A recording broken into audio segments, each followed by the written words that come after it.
Maaga ako nagkaanak. So, I had my firstborn as early as 16 years old. And now she's turning 21.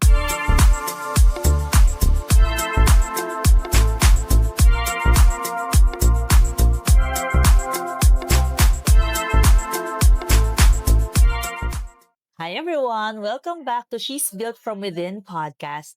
My name is Daphne and I'll be your host for today's episode. So for today, our guest is someone from Antipolo, originally from Manila, Tondo, and then she moved to Antipolo and she's currently working in the corporate world. Plus, she has her own business. So please help me welcome another Rizaleño like me, si Miss Queen Arbil Gonzales. Hi, Yay! ma'am.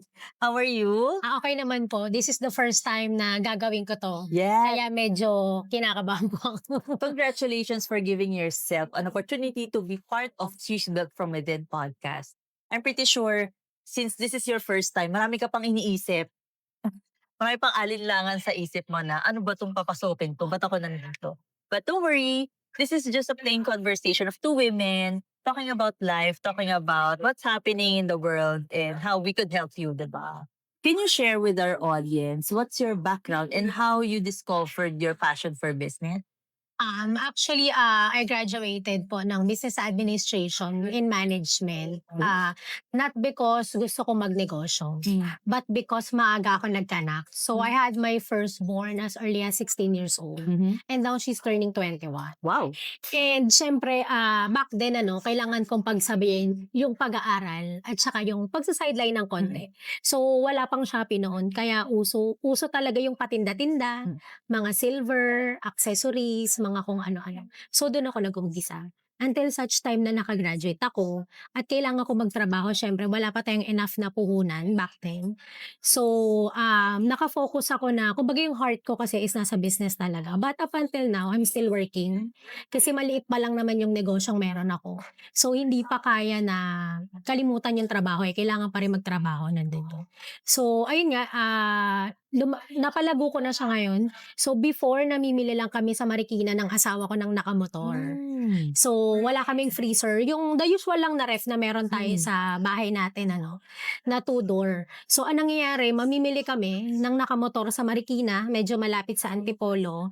Then, pagdating namin sa bahay, kailangan mai-deliver namin siya. Kasi syempre wala naman kaming storage.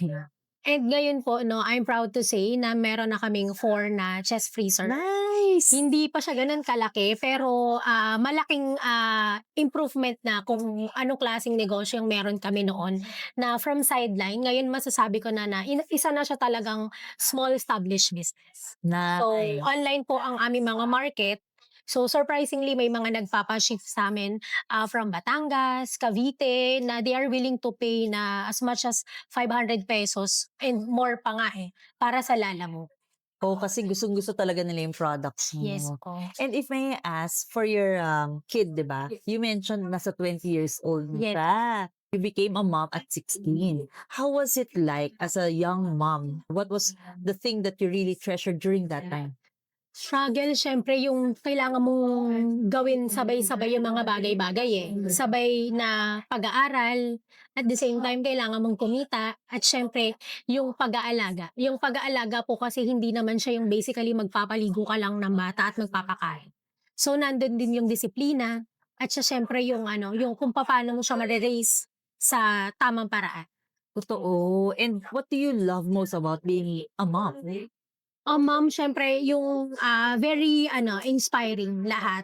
Masasabi ko ang pagiging nanay ay pinakamahirap, pero pinakamasayang bagay. Kaya naman marami talagang babaeng alam kung gustong-gustong magkaanak, 'di ba?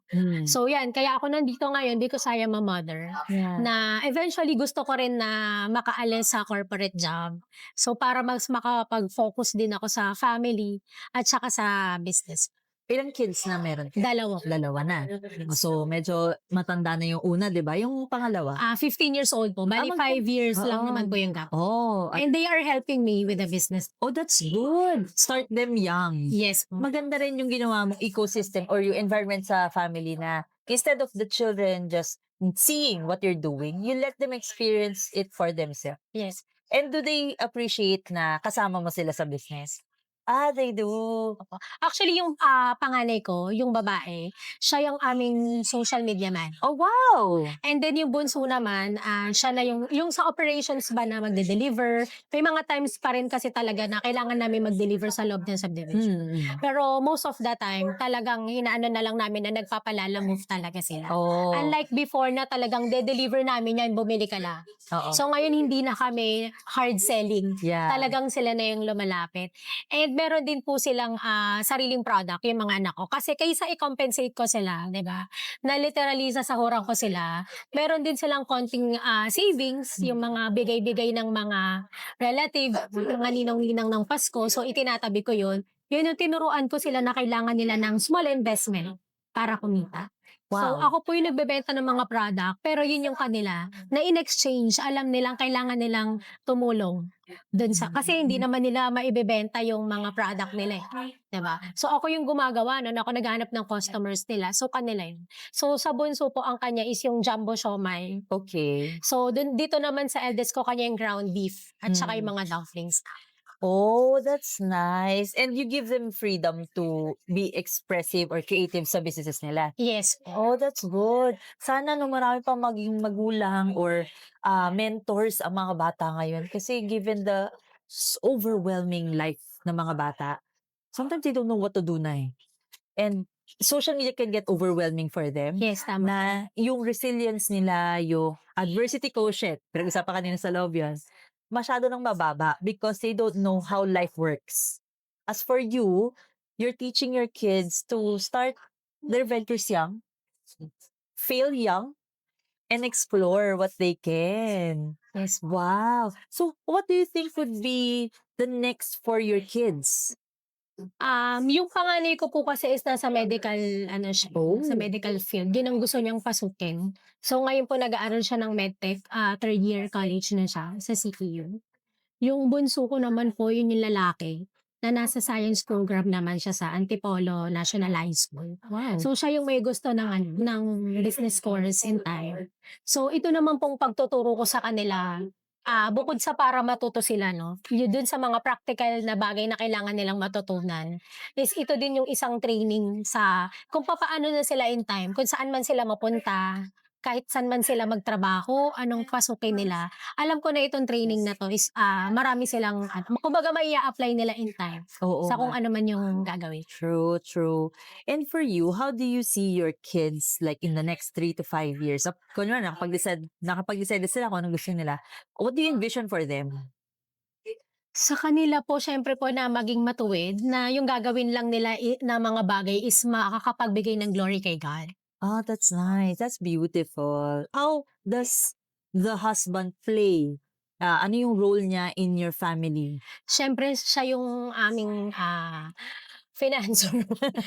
Nagwo-work po siya sa barko, seaman po. Okay. So, that's the reason actually kaya namin inumpisahan 'tong maliit na negosyo na 'to. Kasi alam naman natin yung mga OFW kapagka nandito sila wala silang income, eh. So, kung ano yung naipon yun yung pagkakasyahin gamitin. So, kaya nag-come up po kami na magkaroon ng maliit na income habang nakabakasyon siya.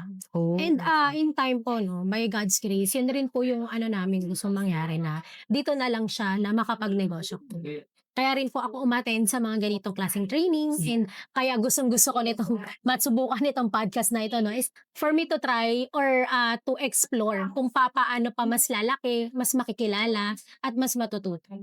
Oh, that's nice. Do you have friends na OFW din yung mga partners or spouse? Yes po, meron po akong, OFWD group. Ah. So it's in CCF po. Okay. Nasama-sama kami ng mga OFW wives Mm. na yung iba naman po sila din po mismo yung OFW. Oh, okay. At least you get to inspire each other and help each other na okay lang yan.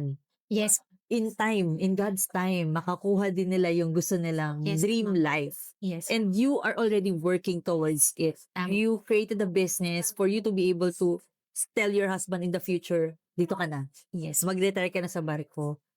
You guys are not getting any younger. All of us will age. All of us will grow older. Tama. But the memories we build together with our family, yun, di na yun maibabalik. What for you is the most memorable, speak of memories now, what for you is the most memorable thing that you have with your entire family? Madami. Talaga? Ano, siyempre unang-una diyan yung kung papaano ko sila pinanganak, eh. 'Di ba, kung Oh, gaano kasakit pero yun din yung pinakamasayang part ng buhay natin bilang isang nice. ina. Ayun po and, siyempre recently na memory is yung sama-sama na kaming sama-sama na kasi small space lang yung aming kumbaga in-house store. Mm, Wala talaga kaming physical store na may okey. puwestong binabayaran. Yung sama-sama kami dun sa Masikip, Masikip dahil marami na kaming freezer dun at sabay-sabay na kami, sama-sama kami dun sa task Hmm, na i-pack mo 'to, i-deliver mo 'to, i-post mo 'to. Yung gano'n. So, ang galing lang na malalaki na sila. Kumbaga ngayon parang technically pare-pareho na kaming adult. yeah, oo Mas nga. malalaki pa sila sa'kin. Pero baka dahil maliit ako. So, ayun po. Oh, that's nice. So what's next for you? Anong nakikita mong vision mo for your business and for your family? Vision for the business is yung kayanin na po ng business kasi continue growing naman siya. Okay.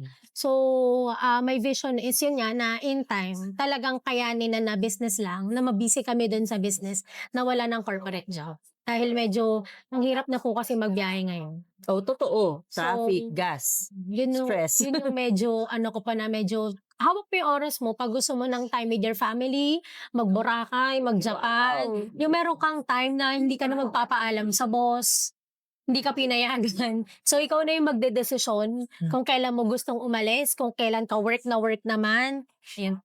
If there's one thing that you could share to a lot of moms out there, what's your core message? Gusto ko pong i-share na mahirap po kasi maging isang babae na wala kang sariling income, eh. Pero siyempre it does not apply to all naman. Pero for me 'no, yun yung gusto kong i-share na puwedeng-puwede tayong kumita kahit Mhm. nasa bahay tayo. Yung iba sinasabi nila VA, nasa bahay ka lang work from home kikita ka ng dollars. Pero hindi po kasi lahat ng trabaho is applicable sa ating lahat. Katulad ko po hindi ko kaya magpuyat. So mostly kasi 'pag VA Gabi, may gabi yan, gabi. graveyard, puyatan yan, eh. So, maraming other ways na habang nag-aasikaso tayo ng pamilya, habang nag-aalaga ng anak, puwede tayong kumita. Hmm. And actually yun po yung ine-entice ko talaga, yung mga stay-at-home moms na kasi ang target market ko po is resellers. Hmm. Kasi nga bilang working ako, yung mga anak kong tumutulong sa'kin is nag-aaral din sila. So, most of the time wala talaga pong tao sa bahay. Pero, good naman din po ang sales namin kasi may pagka nasa bahay kami, yun yung time talaga ng delivery day namin for pick-ups and walk-ins, ganyan. Oh. So maganda naman po yung Oh, nice. Well, if people would love to follow you and know your business more, saan kanila mahahanap? Sa Facebook po meron kaming, Facebook selling page, Gonzales Frozen Food Trading, located in Antipolo. Okay. Wow. Thank you. Thank you. I wish that all of you who are already thinking about starting your own business, please, please do so. And I hope we were able to inspire you today to go for your dreams. You're a mom, you're a wife, whatever your role is in the family, you can be like her, a queen, a real queen in the family and in the business world. Thank you so much for Thank you saying po. yes to this one. Thank you. May I hug you? Yay! Good luck, good luck. God bless. See you in the next episode. Bye! If you like this episode, please hit the subscribe button or share this with a friend. I hope you were able to learn something new for today. And see you in the next one. Bye!